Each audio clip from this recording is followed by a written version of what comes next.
Okay, here we are again. So, these sentences mark the beginning of the Odyssey, one of the greatest epics ever to be composed in ancient Greece and possibly around the world. In these few introductory lines, the main topics are already pointed out. The main character of the story is mentioned, Odysseus. He's one of the heroes of the Trojan War. Also, his main desire is mentioned, homecoming.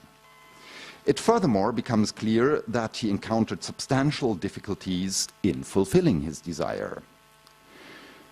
Before we can embark on exploring the contents of the story and get better acquainted with its hero, Odysseus, we first have to look at some background issues, such as who wrote the story, when was it composed, what was the society like in the times of Odysseus.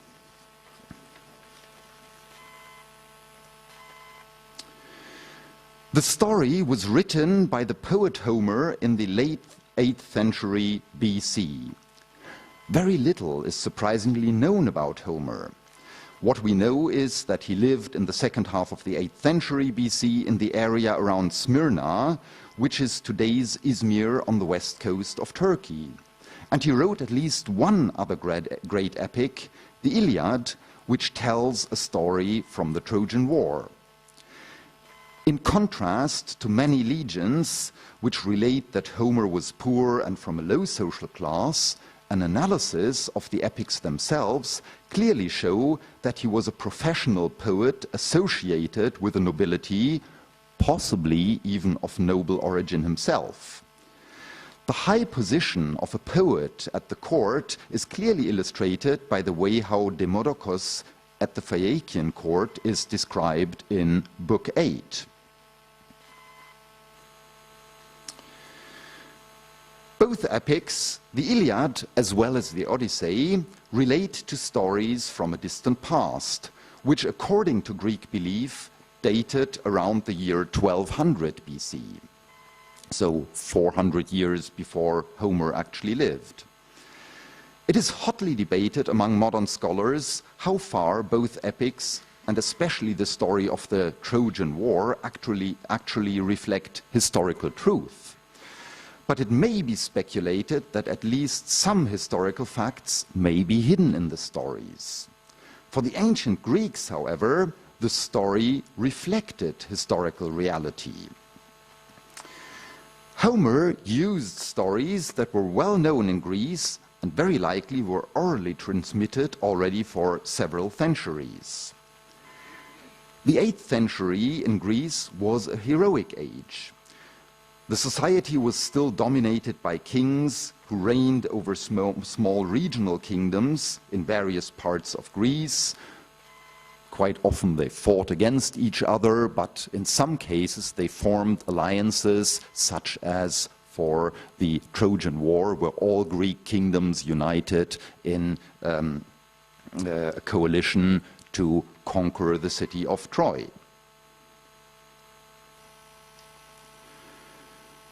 Writing had only recently been introduced from the Near East, in fact from Phoenicia, the region we're living in.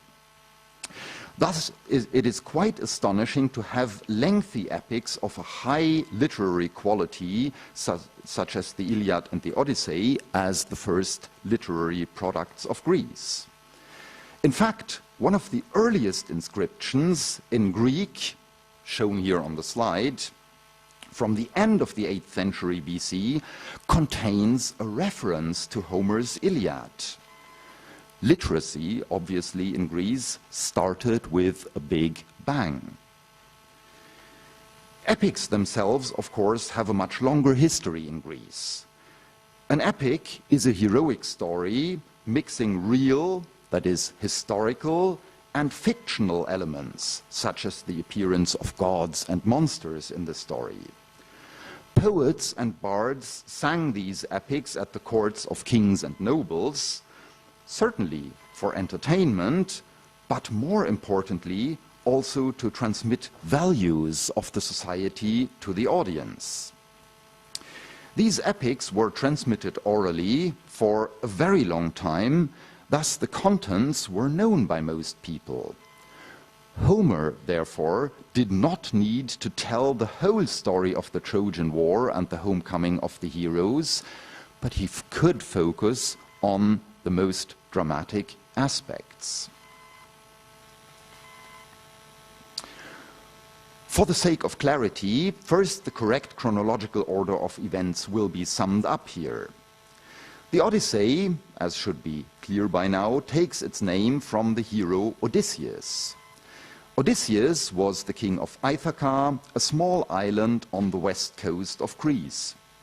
For 10 years, he fought in the Trojan War. Odysseus actually figures as one of the more important heroes in Homer's Iliad, which tells a story, an episode from the Trojan War. It was he who constructed the wooden horse by which the Greeks finally managed to conquer the city of Troy. The Odyssey, however, starts after the conquest of Troy. It tells the story of Odysseus' homecoming. After Odysseus had left Troy, he planned directly to sail back to his home on Ithaca with all his men and the spoils of war he had gained when sacking Troy. However, storms and various adventures prevented him from coming home directly, and during these wanderings, which lasted another 10 years, he lost all his ships and his companions. The reasons for his misfortunes are mainly due to the wrath of Poseidon, the god of the sea, whose son Polyphemus, the Cyclops, Odysseus had blinded. However, it has to be pointed out here that Odysseus had no intention to offend the gods. He only blinded the Cyclops to save his own life. We will have to come back to this point a little later. Lastly, Odysseus alone arrived on the island of the nymph Calypso, who fell in love with him and wanted to marry him. She even promised him eternal life. Odysseus, however, was still determined to return home, and at last built a raft on which he managed to reach the island of Scheria, where the Phaeacians lived. He received a hearty welcome there, and after spending some time as a guest of King Alcinous, he was brought by the Phaeacians back to his own island of Ithaca. That is, however, not the end of the story. As Odysseus, upon his return, had no idea what was going on in his own home, on the advice of the goddess Athena, he disguised himself as a beggar to find out about the situation on Ithaca. He first stayed with Eumaeus, the swineherd, who informed him about the general situation. Odysseus kept his disguise and only lifted it when he met his own son Telemachus. Telemachus brought Odysseus to the palace, where again he went in disguise of a beggar. There he finds out how the suitors, young noblemen from Ithaca, abuse the concept of hospitality. They pester his wife Penelope. Odysseus himself is actually being humiliated by them. When his wife Penelope interviews Odysseus, he tells her, interestingly, a false story of his fate. The story comes to its climax when Penelope proposes a contest for the suitor in which they are to string Odysseus' great bow and shoot an arrow through the shaft holes of 12 axes. She then proposes to marry the winner of the contest. Not surprisingly, none of the suitors can even string the bow, and in the end, only Odysseus is able to fulfill the task. He now reveals himself, and together with his son Telemachus and the help of the goddess Athena, kills all the suitors.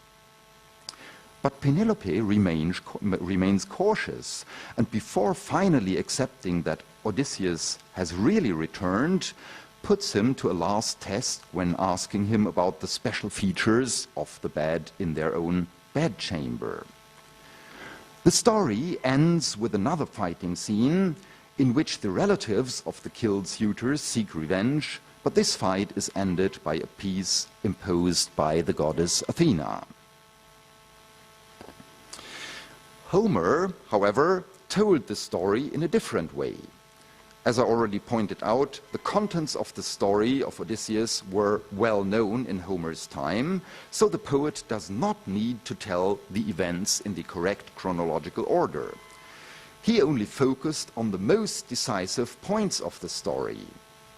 Instead of retelling the entire adventures of Odysseus during his 20 years, he actually only focuses on a period of 40 days, starting from the point when Odysseus is finally allowed to leave the island of Calypso until his re-establishment as the king of Ithaca.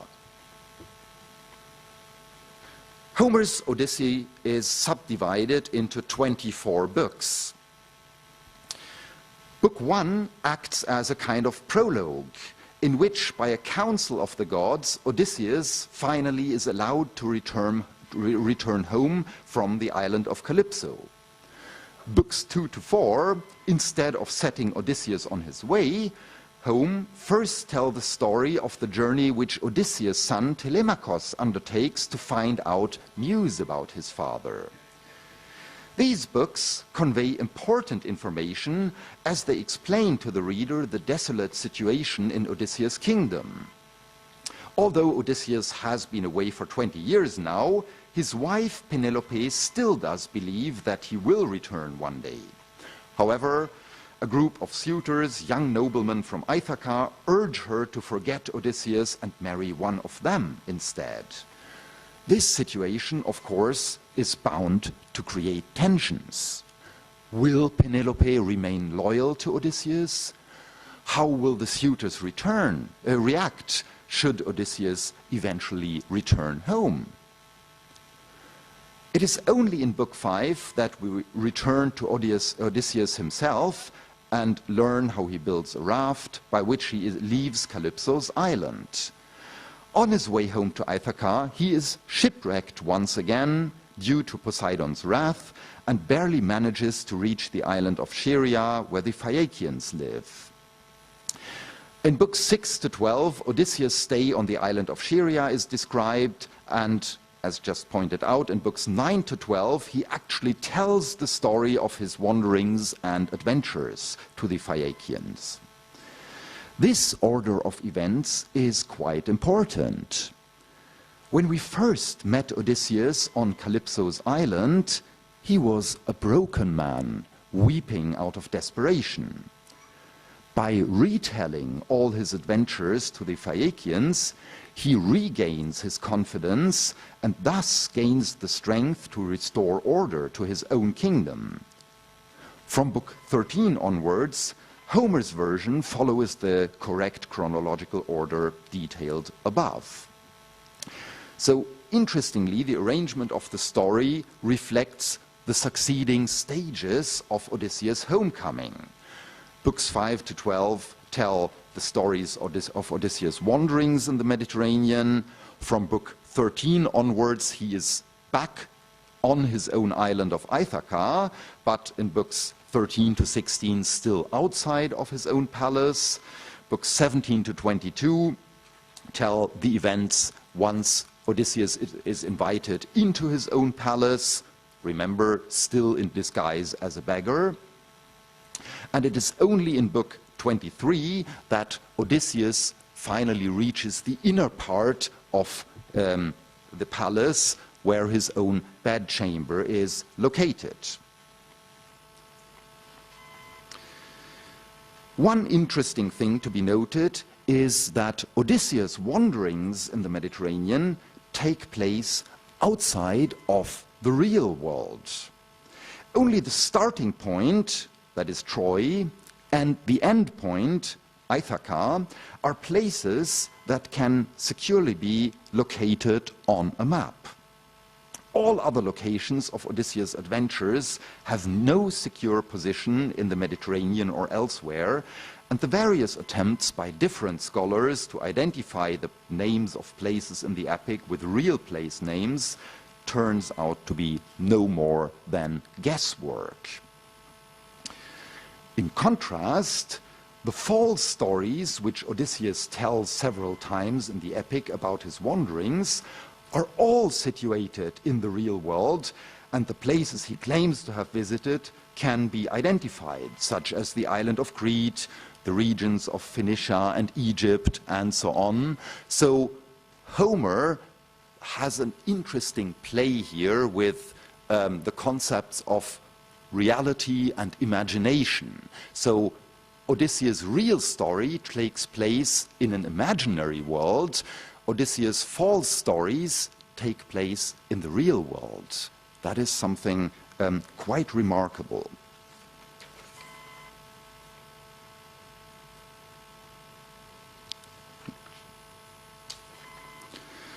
There are certainly many ways how to read the Odyssey. First of all, it is a fascinating adventure story, and without doubt was also understood as such in ancient Greece. However, the story also conveys moral issues important for the ancient Greek society, and possibly, that is for you to discuss, even for our society today.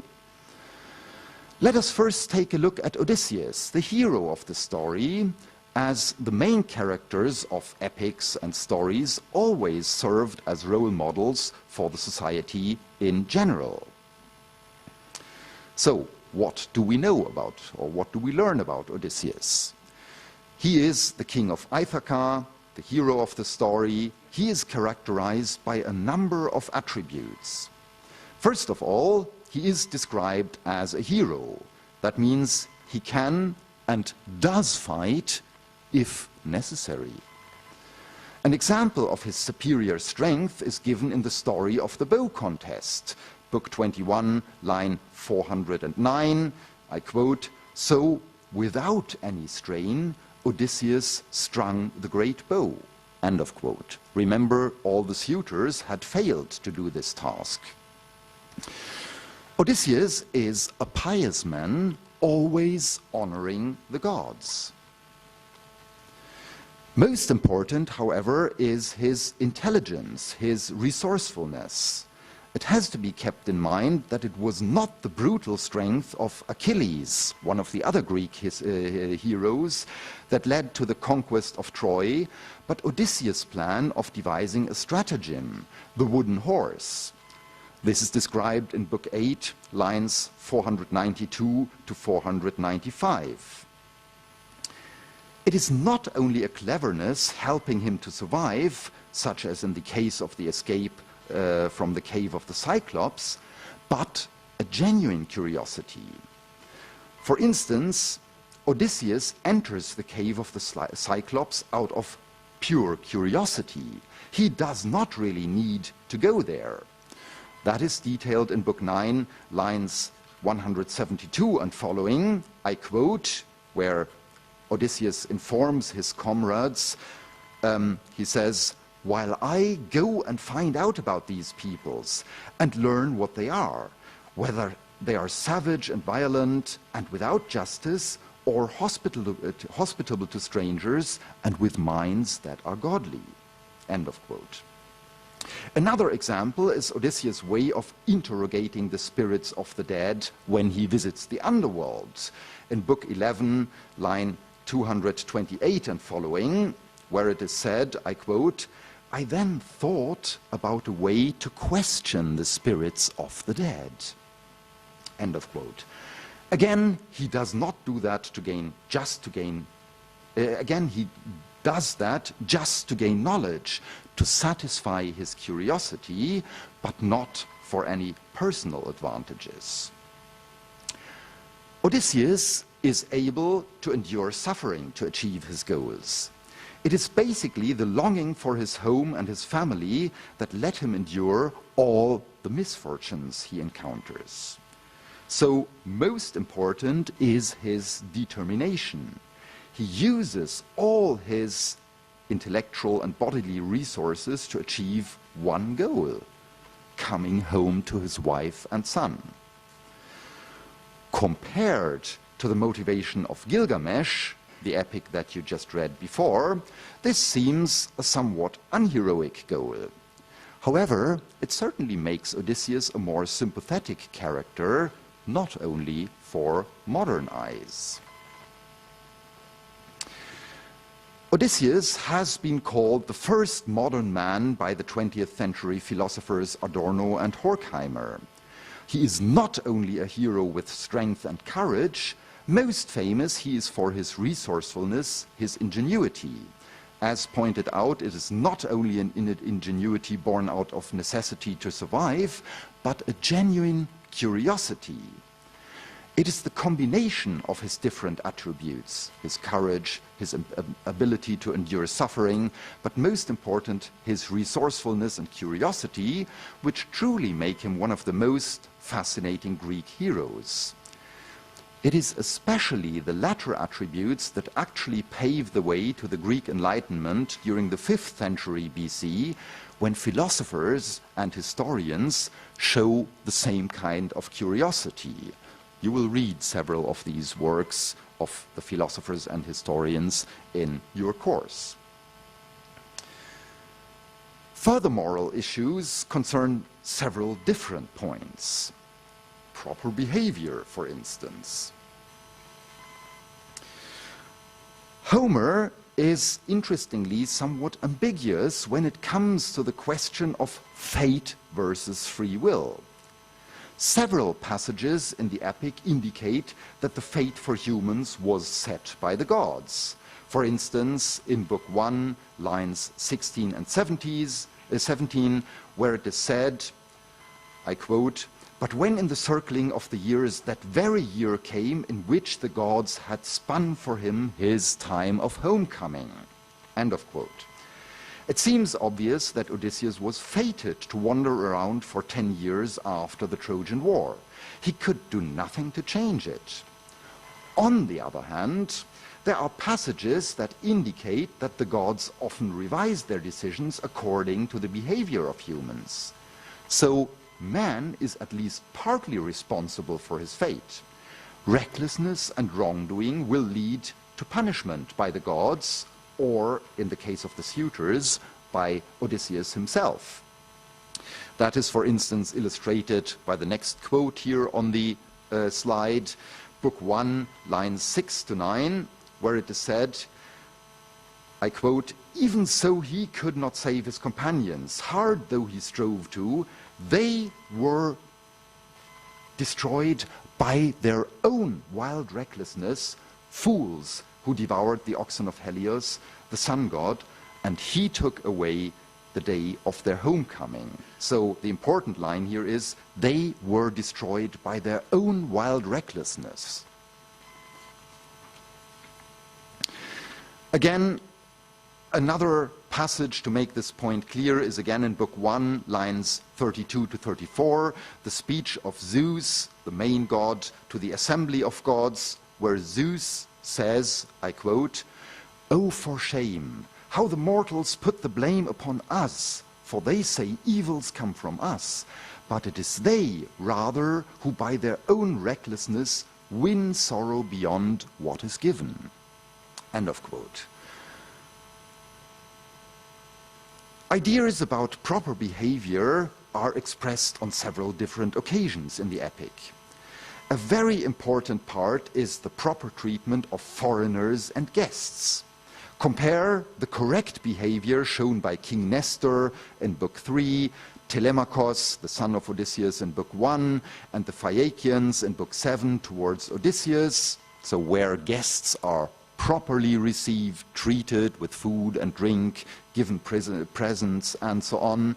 Compare that with the improper behavior of the Cyclops in Book 9, lines 250 following, where the Cyclops does not receive Odysseus and his men as proper guests, but threatens them, starts to kill them, and so on and so forth. Interestingly, also the guests themselves have obligations. The suitors in Odysseus' palace clearly misbehave. They even insult other guests, such as Odysseus, who is disguised as a beggar. That is described in Book 17, line 445 and following. What according to the epic, makes human life valuable. Fame is certainly an important component for any man to establish his position in society. The Odyssey, however, is remarkable for putting less stress on fame gained by heroic deeds or in battle. See, for instance, the speech of the hero Achilles in the underworld in Book 11. Achilles was one of these fighting machines in the Greek army, but he was killed in the Battle of Troy, and he tells Odysseus after his death in Book 11, line 488 and following, I quote, "O shining Odysseus, never console me for dying. I would rather follow the plough as a thrall," meaning a servant, "to another man, one with no land allotted him and not much to live on, than be a king over all the perished dead." End of quote. So fame is more placed on fame won at home by leading a proper life with family and friends. See, for instance, Book 19, line 332 and following, where it is said, I quote, "But when a man is blameless himself, and his thoughts are blameless, the friends he has entertained carry his fame widely." End of quote. These certainly can be seen as unheroic elements of society. Again, contrast this attitude with the one propagated by the Epic of Gilgamesh. It has to be emphasized, however, that Odysseus is never portrayed as a peaceful man or a coward. He can and does fight if necessary, but he's not only praised for his strength and his fighting qualities, but rather for his intelligence and resourcefulness. In addition, reputation rests on being a just man. Book 4, line 689 and following shows that clearly, where it is said, I quote, "What kind of man Odysseus was among your own parents, how he did no act and spoke no word in his own country that was unfair. And that is a way divine kings have. One may be hateful to a certain man and favor another, but Odysseus was never outrageous to any man." End of quote.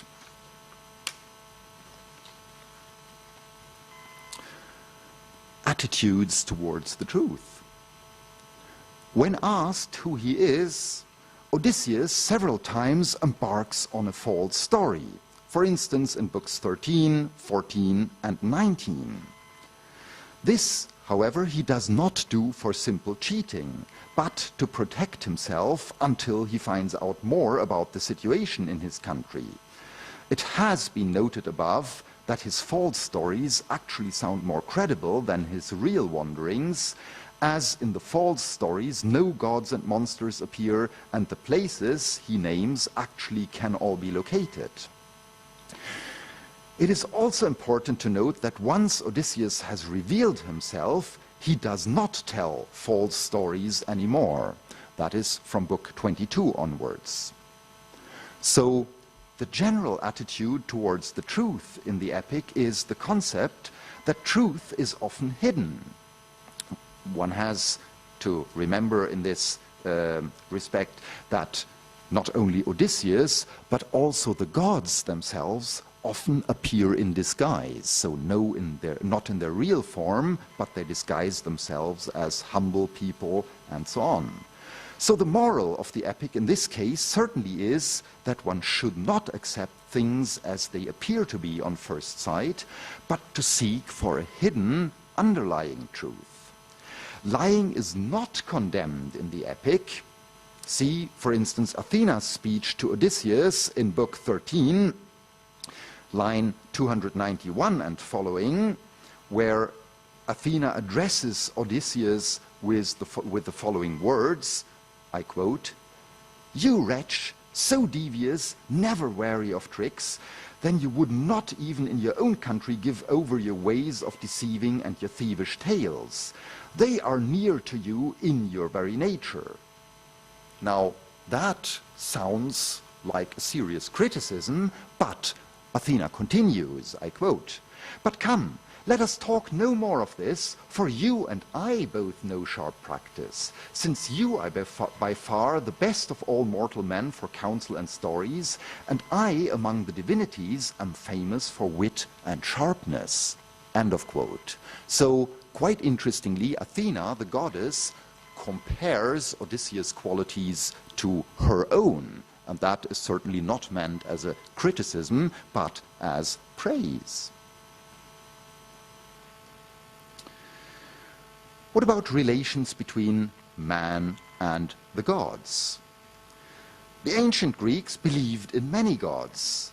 Besides the main 12 so-called Olympian gods, there was a multitude of minor gods, for instance, the nymph Calypso that appears in the story.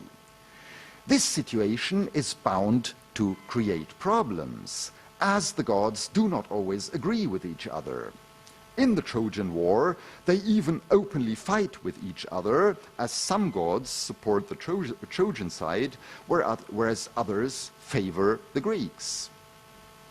The gods in the Odyssey are interestingly all described with human characteristics. They quarrel, they're greedy, they're sometimes even unjust. Poseidon's hatred towards Odysseus clearly is a case of unjust behavior. Poseidon's wrath is purely based on personal motives, as Odysseus blinded his son, the Cyclops. It is not a case of punishing Odysseus for unjust or immoral behavior. But, it has to be pointed out, not all of the gods are thus portrayed as higher moral authorities in this epic. Only Zeus, the main god, clearly stands out as representing the principle of justice. So the only aspects that distinguish all the gods from humans are their superhuman powers and the fact that gods are immortal. The gods do not only watch humans from far away, but they actively engage themselves in human affairs. In a negative way, for instance, Poseidon shattering Odysseus' raft in Book 5, or in a positive way, Athena advising and protecting Odysseus, even making plans together with him in Book 13. The gods are part of the human life, and they are portrayed by humans according to their own image. Nevertheless, it is made explicitly clear in the epic that the gods need to be honored. Odysseus is described as a pious man by Zeus himself. Book 1, line 65 and following, where Zeus says, I quote, "How could I forget Odysseus, the godlike, he who is beyond all other men in mind, and who beyond others has given sacrifice to the gods who hold wide heaven?" End of quote. Finally, the story of the Cyclops in Book 9, which is certainly one of the key events in the first 12 books, will be discussed here in detail to illuminate some of the key concepts of the Odyssey. When, for instance, looking at the description of the way of life of the Cyclopes, we obtain a clear idea of the Greek concept of civilization versus barbarity. The Cyclopes lack all the essential features the Greeks associated with civilization. They have no agriculture, they live in caves instead of proper houses, they have no laws, they have no council meetings, they're not fearing the gods, and they do not respect the law of hospitality. So this negative list of aspects clearly shows what the Greeks associated with proper civilized life, namely exactly the opposite. Furthermore, this part of the story brings out the main characteristics of Odysseus. It is first of all Odysseus' curiosity, which brings him and his companions into a terribly dangerous situation, where Odysseus leads his companions into the cave of the Cyclops, where instead of properly being received as guests, the Cyclops starts to make a meal out of Odysseus' companions. On the other hand, it is through Odysseus' cleverness and courage that he manages to rescue them all, or at least some of them, again. Lastly, this story clearly illustrates the concept of being a hero. When first asked for his name by the Cyclops, Odysseus answered, strangely, that his name was nobody. This somewhat enigmatic response is explained only when, after being blinded, the Cyclops calls for help from his fellow Cyclopes. Upon hearing that nobody has blinded him, the other Cyclopes reassuredly return to their caves and says, if nobody has harmed our fellow Cyclops, so what's the big deal? While this clever trick saved Odysseus and his companions from the other Cyclopes, it unfortunately is at odds with the concept of heroism. A hero needs his proper name to be associated with his deeds. A hero needs the fame, and the fame he only will get when his name is associated with the deeds. So it's no good at all if people tell, oh yeah, there was somebody, I forgot his name, who did this and this. No, as a hero, you need to see it was this person who did this and this. So it is for this reason, not just for pure recklessness, that Odysseus, once he has escaped from the cave, announces his proper name to the Cyclops. So he shouts it back to the Cyclops that indeed it was Odysseus from the island of Ithaca who had blinded him. The tragic irony of this act is that the Cyclops now has the personal details of his adversary, and he asks his father Poseidon to punish Odysseus. As we learn from the story, Odysseus will have to pay a heavy price for this, and he will have to use all his courage and intelligence to escape Poseidon's wrath. But that is a story you will hear in the second lecture about the Odyssey. So, the end.